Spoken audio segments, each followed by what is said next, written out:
Durante o reinado de Salomão, o reino de Israel alcançou seu ápice. Jerusalém brilhava com uma grandiosidade única, como uma joia no coração do antigo mundo, irradiando não apenas beleza, mas também poder. O reino era admirado por todas as nações ao seu redor. A sabedoria de Salomão era conhecida em todos os cantos, atraindo caravanas de terras distantes que chegavam com ouro, incenso e animais exóticos, como tributos a Israel. O templo do Senhor, erguido em Jerusalém com uma precisão impressionante, tornou-se o centro espiritual da nação, símbolo de sua grandeza. A prosperidade parecia eterna, como um sonho impossível de ser interrompido. Mas, com o tempo, as coisas começaram a mudar. O coração de Salomão, que antes estava totalmente entregue a Deus, foi gradualmente se afastando do Senhor. Envolvido por alianças com mulheres estrangeiras, princesas de povos que adoravam deuses diferentes, ele permitiu que suas influências alterassem seu caminho. Altares pagãos começaram a surgir em Jerusalém, e ídolos como Astarote, Milcom e Quemos passaram a ser venerados. O povo, atônito, via o mesmo rei que havia construído o templo do Deus vivo agora permitir e até participar da idolatria que tomava conta de sua própria terra. Deus ficou profundamente indignado com o afastamento de Salomão, já tendo alertado o rei em outras ocasiões sobre os perigos de seguir os caminhos dos povos pagãos. No entanto, o coração de Salomão se endureceu. O juízo de Deus foi inevitável. O reino de Israel seria dividido, mas, por amor a Davi, seu pai, essa divisão não ocorreria durante o reinado de Salomão. Ela se daria no governo de seu filho. Agora pare e reflita. Quando você se sente afastado de Deus, o que tem feito para voltar ao seu caminho? Comentes amém, se você deseja que sua vida seja sempre guiada por Deus e que Ele restaure o que foi perdido em sua caminhada. Apesar do esplendor do palácio de Salomão, as tensões dentro do reino começaram a crescer. O luxo e a glória visíveis em Jerusalém mascaravam a opressão que o povo estava enfrentando. Os impostos pesavam sobre as tribos e os homens exaustos eram forçados a trabalhar nas grandiosas obras do rei. O sonho da prosperidade estava sendo construído à custa do suor do povo, especialmente das tribos do norte de Israel, que sofriam com o peso dos trabalhos forçados. Entre os servos de Salomão, havia um jovem chamado Jeroboão, que se destacou pela sua competência e dedicação. Logo, Salomão o designou para supervisionar as obras nas tribos de Efraim e Manassés, os descendentes da casa de José. O talento de Jeroboão não passou despercebido, nem mesmo aos olhos espirituais. Um dia, enquanto Jeroboão saía de Jerusalém, encontrou-se com o profeta Aías, o silonita, que o recebeu em um ato profético. O profeta rasgou seu manto em 12 pedaços e disse a Jeroboão: receba 10 partes. Assim diz o Senhor: eu arrancarei o reino das mãos de Salomão e darei a ti 10 tribos. Somente uma será deixada para seu filho, por amor ao meu servo Davi e à cidade que escolhi, Jerusalém. A mensagem era clara e ousada. Jeroboão estava destinado a governar grande parte de Israel, mas não naquele momento. A profecia não era apenas uma promessa, mas também um aviso de que o reino enfrentaria divisão. Salomão, ao ouvir a profecia, tentou eliminar Jeroboão, mas o jovem fugiu para o Egito, onde permaneceu exilado, aguardando a morte do rei. Enquanto isso, por fora, o reino ainda parecia estável, mas a divisão interna era iminente. Salomão, cercado de riquezas e poder, não percebeu que, ao se afastar de Deus, havia começado o processo de desintegração do seu reino. Pare e reflita. Em sua vida, você tem permitido que a pressão e os desafios ocultem os problemas internos? Como você pode encontrar força para resistir às tentativas de destruir seu propósito? Comente. Glória a Deus, se você crê que Deus pode trazer restauração nas áreas que estão à deriva em sua vida. Quando Salomão morreu, seu filho Roboão foi coroado rei em Siquém, uma cidade importante nas terras do norte, no território de Efraim. Embora Jerusalém fosse a capital, Siquém tinha um valor simbólico profundo para as tribos do norte, que queriam se fazer ouvir. Representantes de todas as tribos se reuniram ali para a coroação, e entre eles estava Jeroboão, que havia retornado do exílio no Egito após a morte de Salomão. Agora, Jeroboão se tornava o porta-voz do povo do norte, e o espírito de rebelião ainda não estava presente. O que o povo desejava era justiça, pois haviam vivido por anos sob pesados impostos, trabalhos forçados e um governo centralizado em Jerusalém. O povo clamou por alívio e esperava que Roboão fosse sensato em sua decisão. Os anciãos do norte se aproximaram e disseram: Teu pai nos impôs um jugo pesado. Se agora aliviar esse peso e nos tratar com justiça, nós te serviremos com fidelidade.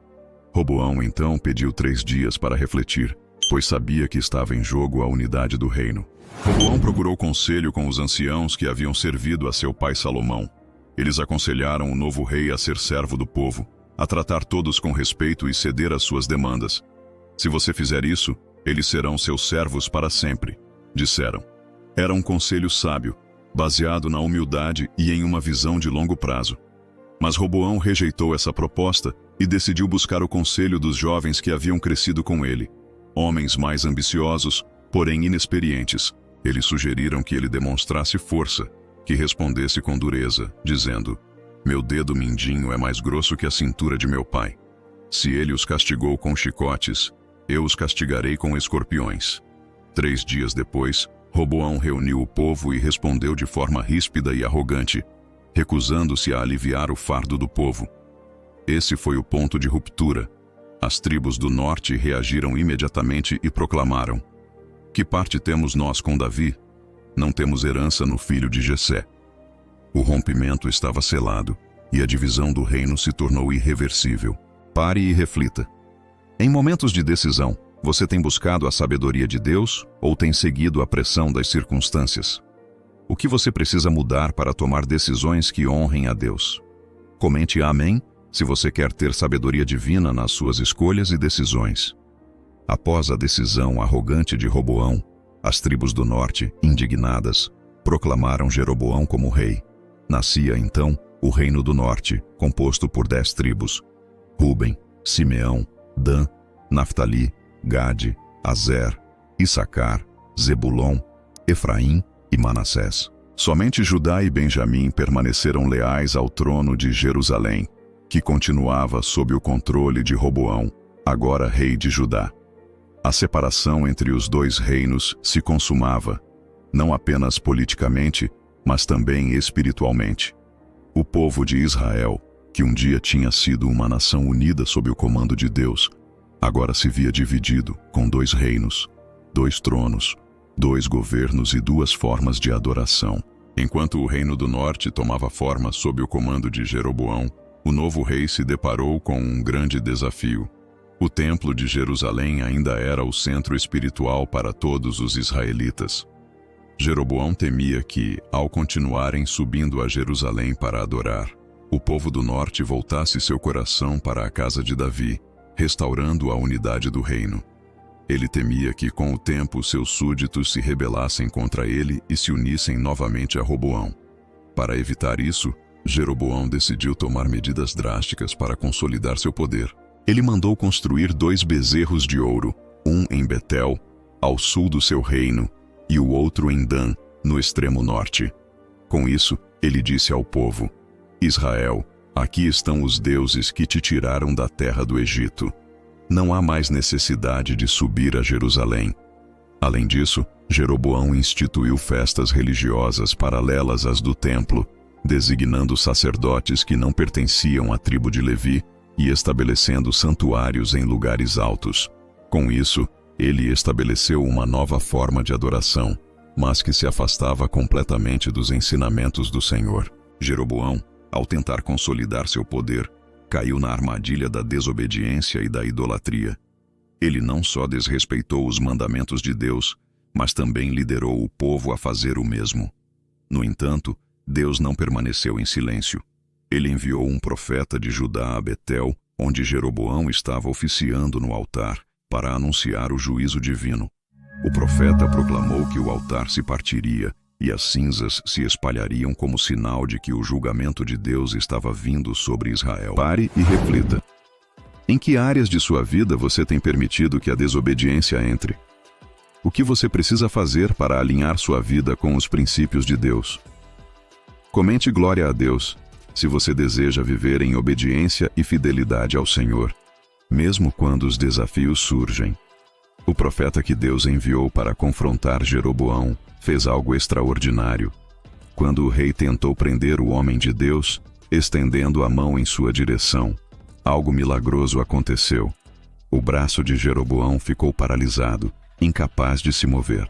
Apenas após o profeta orar a Deus, o braço do rei foi restaurado. No entanto, mesmo diante desse milagre claro e inegável, Jeroboão não se arrependeu.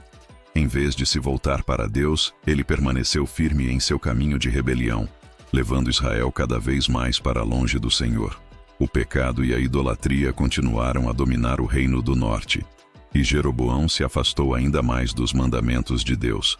Ele havia estabelecido uma falsa religião, afastando o povo do culto verdadeiro e instituindo um sistema de adoração que não agradava a Deus. O próprio altar em Betel, construído por Jeroboão, tornava-se um símbolo da corrupção espiritual que tomava conta de Israel. Apesar das advertências e do juízo que estava por vir, o rei e o povo persistiram em sua desobediência. Enquanto isso, em Jerusalém, Roboão continuava a reinar sobre Judá, mas também estava cego aos caminhos de Deus. Ele permitiu que altares pagãos fossem erguidos em seu próprio território e que práticas idólatras se espalhassem por Judá. A separação entre o norte e o sul já não era apenas política, mas também espiritual. Ambos os reinos estavam cada vez mais afastados de Deus, caminhando por um caminho de pecado e rebelião. Deus, no entanto, não havia abandonado seu povo. Ele levantou vozes proféticas no meio da nação, chamando o povo ao arrependimento e ao retorno ao Senhor. Profetas como Amós, Oséias e Isaías começaram a anunciar a mensagem de juízo e restauração. Mesmo que muitos ignorassem a palavra do Senhor, Deus continuava a chamar seu povo para voltar ao pacto da aliança. Pare e reflita. Você tem ouvido as palavras de Deus em sua vida? O que você precisa fazer para se arrepender e voltar ao caminho do Senhor? Comente Amém. Se você deseja ser sensível à voz de Deus e viver em fidelidade a Ele, mesmo quando o mundo ao seu redor se desvia. Apesar da contínua rebeldia de Jeroboão e do povo de Israel, Deus nunca desistiu de enviar seus profetas para corrigir o caminho da nação. Em meio à corrupção, ele levantou um dos mais corajosos e poderosos profetas, Elias, o Tisbita. Elias apareceu diante do rei Acabe, que reinava em Israel, e proclamou uma mensagem ousada e desafiadora. Tão certo como vive o Senhor, o Deus de Israel, perante quem estou, não cairá orvalho nem chuva nestes anos, a não ser pela minha palavra. Com essa declaração, Elias anunciou uma seca severa, como um sinal de juízo de Deus sobre a idolatria que dominava o reino. Por 3 longos anos e meio, o céu permaneceu fechado. Não houve chuva nem orvalho, e a terra se tornou árida e estéril. As colheitas falharam, os rios secaram, e a fome se espalhou por toda a terra. O reino de Israel, que havia se afastado de Deus, agora enfrentava as consequências da sua desobediência. Os ídolos de Baal e Aserá, que haviam sido levantados como falsos deuses, não puderam trazer alívio, pois nenhum dos deuses do mundo podia competir com o Deus verdadeiro. Em meio à seca, Deus manteve Elias sob sua proteção. Ele o enviou para o ribeiro de Querite, onde corvos o alimentaram com pão e carne todos os dias.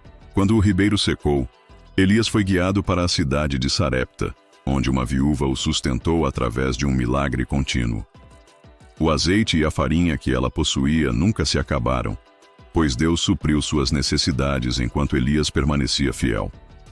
Mas Elias sabia que o momento do confronto final havia chegado. Deus lhe ordenou que fosse novamente ao encontro de Acabe. Era hora de mostrar quem era o verdadeiro Deus de Israel. E Elias se preparou para o confronto no Monte Carmelo. Pare e reflita. Em momentos de dificuldades, você tem confiado em Deus para prover e sustentar suas necessidades? Comente: glória a Deus, se você acredita que Deus sempre proverá o necessário para os seus filhos, mesmo em tempos difíceis. O grande confronto entre o profeta Elias e os profetas de Baal ocorreu no Monte Carmelo, um dos momentos mais dramáticos da história de Israel. Elias convocou todo o povo de Israel para testemunhar o desafio. Ele propôs uma pergunta simples, mas profunda. Até quando vocês vão oscilar entre dois pensamentos? Se o Senhor é Deus, sigam-no. Mas se Baal é Deus, sigam-no. Era uma convocação para que o povo tomasse uma decisão clara e definitiva sobre quem iriam servir. O desafio estava lançado. Os 450 profetas de Baal deveriam preparar um altar, colocar um sacrifício sobre ele e clamar a Baal para que enviasse fogo do céu para consumir o sacrifício. Elias, por sua vez, prepararia seu próprio altar, invocando o nome do Senhor. O Deus que respondesse com fogo seria reconhecido como o verdadeiro Deus. Os profetas de Baal começaram seu clamor ao longo do dia, gritando, dançando e até se cortando com facas, implorando por uma resposta. Mas, para sua frustração, não houve nenhuma resposta. O silêncio de Baal foi ensurdecedor, pois nenhum ídolo, nenhum Deus falso pode responder de verdade. Quando chegou sua vez, Elias reparou o altar do Senhor, que havia sido derrubado. Colocou a lenha em ordem, preparou o sacrifício e pediu que 4 jarros de água fossem derramados sobre o altar, de modo que tudo ficasse completamente encharcado. Era um ato de fé, demonstrando que ele não tinha dúvidas de que Deus responderia, independentemente das circunstâncias. Elias então orou a Deus com palavras simples, mas poderosas. Senhor, Deus de Abraão, Isaque e Israel, mostra hoje que tu és Deus em Israel e que eu sou teu servo. No instante em que ele terminou a oração, o fogo de Deus desceu do céu, consumiu o sacrifício, a lenha, as pedras e até a água que havia sido derramada ao redor do altar. O povo caiu de joelhos, reconhecendo o Senhor como o único Deus verdadeiro, clamando: o Senhor é Deus, o Senhor é Deus. Após a demonstração avassaladora do poder de Deus, os profetas de Baal foram julgados e mortos. A vitória de Elias não foi apenas uma vitória pessoal, mas uma vitória do Senhor sobre os ídolos falsos que haviam corrompido a nação de Israel. Pare e reflita. Em sua vida, você tem tomado uma posição firme ao lado de Deus, mesmo quando os desafios são grandes. Como você pode confiar mais no poder de Deus para agir em seu favor? Comente: Amém. Se você deseja que o poder de Deus seja manifestado de forma poderosa em sua vida, como no Monte Carmelo. Após a vitória no Monte Carmelo, Deus mandou Elias orar para que a seca finalmente chegasse ao fim. Elias subiu ao monte e orou fervorosamente, até que uma pequena nuvem surgiu no horizonte. Em pouco tempo, a nuvem se espalhou e a chuva começou a cair. A seca que durara 3 anos e meio terminou, e a terra foi restaurada. O povo experimentou a graça de Deus em resposta ao arrependimento coletivo, mas a obra de Deus ainda não havia terminado. Elias, embora vitorioso, teve de enfrentar outro desafio: a ameaça de Jezabel, esposa de Acabe, que jurou matar o profeta após a derrota de seus profetas no Carmelo. Elias, aterrorizado pela ameaça, fugiu para o deserto. Cansado e desanimado, ele se sentiu sozinho e abandonado, e, em um momento de desespero, pediu a Deus que o deixasse morrer. Mas Deus, em sua misericórdia, não o abandonou. Enviou anjos para sustentá-lo, trazendo-lhe pão e água, e o instruiu a continuar sua jornada. Elias caminhou por 40 dias e noites até o Monte Horebe, onde se refugiou em uma caverna. Lá, Deus o encontrou, mas não foi no vento forte, nem no terremoto, nem no fogo. Deus falou com Elias em um suave sussurro, mostrando-lhe que, mesmo nos momentos mais difíceis, ele estava presente, cuidando e guiando. Deus então revelou a Elias que não estava sozinho. Havia 7.000 em Israel que não haviam se curvado a Baal, nem beijado suas imagens. Embora a nação estivesse cheia de idolatria e corrupção, Deus preservava um remanescente fiel, uma pequena chama de fé que não se apagaria. Elias foi instruído a ungir Hazael como rei da Síria. Jeú como rei de Israel e Eliseu como seu sucessor. A obra de Deus continuava e a promessa de restauração para Israel estava sendo mantida, apesar da aparente derrota. Pare e reflita. Quando você se sente sozinho ou desanimado, como pode buscar o conforto de Deus? Em momentos de silêncio, você já experimentou a paz de saber que Deus está com você, mesmo quando não vemos? Comente, glória a Deus, se você acredita que Deus está sempre com você, guiando e sustentando, mesmo nos momentos mais desafiadores.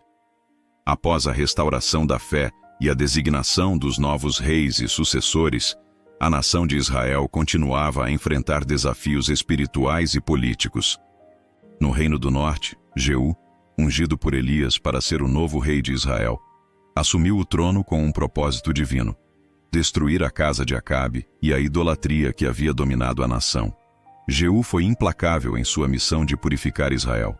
Ele destruiu os seguidores de Baal, ordenando a morte de todos os profetas de Baal e destruindo o templo dedicado a Baal, que havia sido construído por Acabe e Jezabel. Em um ato simbólico de purificação, Jeú mandou que o templo fosse transformado em um banheiro público, como um sinal de humilhação para os adoradores de Baal. No entanto, apesar de sua ação radical para eliminar a idolatria, Jeú não seguiu totalmente os caminhos de Deus. Ele continuou com os pecados de Jeroboão, os bezerros de ouro em Betel e Dan, e o povo ainda foi levado à idolatria. Embora tenha destruído a casa de Acabe, a corrupção espiritual ainda estava enraizada no coração do reino de Israel. Deus, em sua justiça, puniu Jeú por sua desobediência, e o reino do norte continuou a se afastar cada vez mais dos princípios divinos. No reino do sul, Judá, após a morte de Josafá, seu filho Jeorão, assumiu o trono. Jeorão seguiu os passos de Acabe, casando-se com Atalia, filha de Acabe e Jezabel, e trazendo as práticas idólatras para Judá. Sua ascensão ao trono foi marcada por assassinatos de seus próprios irmãos, eliminando qualquer ameaça ao seu governo. A aliança com a casa de Acabe, agora espiritualmente corrompida, levou Judá à decadência espiritual. Deus, no entanto, não permitiu que sua aliança com Davi fosse quebrada. Apesar das ações de Jeorão, Deus preservou a linhagem de Davi. Deus, em sua fidelidade, nunca abandonou suas promessas. Mesmo quando os reis e o povo se afastaram de seu caminho, ele levantou profetas e levantou seu poder para restaurar e corrigir. Mas a resposta do povo, muitas vezes, foi o afastamento ainda mais profundo. A paciência de Deus é grande, mas ele também é justo, e no momento certo, seu juízo virá. Pare e reflita. Em que áreas você tem permitido que a influência de práticas e alianças erradas afetem sua vida? Como você pode se afastar da idolatria do coração e voltar ao caminho de Deus? Comente amém se você deseja viver uma vida totalmente dedicada a Deus, sem concessões ao pecado. O reinado de Jeorão em Judá foi marcado por traições, idolatria e corrupção, mas o juízo de Deus não tardou. Durante seu governo, uma revolta se ergueu entre os filisteus e os árabes, que invadiram Judá, saquearam o palácio real e levaram os tesouros e os filhos do rei. Jeorão foi deixado ferido e, em seguida, uma doença dolorosa o consumiu, até que ele morreu de forma humilhante, sem que o povo lamentasse sua morte. Seu reinado, que começou com traição e idolatria, terminou em vergonha. Com a morte de Jeorão, seu filho Acasias assumiu o trono, mas ele seguiu os mesmos passos de seu pai, trazendo mais destruição para Judá. No entanto, Deus preservou sua promessa de que a linhagem de Davi não seria destruída. A história de Judá, marcada por altos e baixos, crises políticas e espirituais, continuava a ser uma história de esperança, pois mesmo nos momentos mais sombrios, Deus nunca abandonou a sua aliança com Davi. Enquanto isso, o reino do norte continuava em uma espiral de destruição, com sucessões de reis violentos e corruptos. A nação, uma vez escolhida para ser luz entre as nações, agora se via mergulhada na escuridão da idolatria e do pecado. Os profetas continuavam a levantar suas vozes, clamando por arrependimento, mas o povo se afastava cada vez mais do Senhor. No fim, O reino do norte caiu diante do Império Assírio e Israel foi levado ao exílio. Sua desobediência e rejeição a Deus tiveram consequências eternas. O juízo de Deus foi claro, mas mesmo na destruição, sua promessa para Judá permaneceu viva. Deus continuava a preservar uma linhagem que, em um futuro distante, daria à luz o Messias prometido. Jesus, o Rei dos Reis, o Salvador do mundo. Jesus, da linhagem de Davi, não veio para restaurar um trono terreno, mas para estabelecer um reino eterno, que jamais será destruído. Ele veio não para dividir, mas para unir, não para dominar pela força, mas para governar com justiça, misericórdia e verdade. E assim, mesmo diante da queda de Israel e Judá, a promessa de Deus permanece viva. O silêncio de Deus nos momentos difíceis não é abandono, mas preparação. A linhagem de Davi, embora quebrada por muitas gerações, traria o rei que restauraria todas as coisas. Jesus, o Messias, é o cumprimento de todas as promessas feitas a Israel. E por meio dele, Deus oferece a todos a oportunidade de reconciliação e vida eterna. Pare e reflita. Como a história de Israel e Judá nos ensina sobre a fidelidade de Deus, mesmo quando falhamos? Você tem buscado viver de acordo com as promessas de Deus ou tem se afastado de sua vontade? Comente um amém se você crê que o reino eterno de Jesus é a verdadeira restauração que nossas vidas necessitam.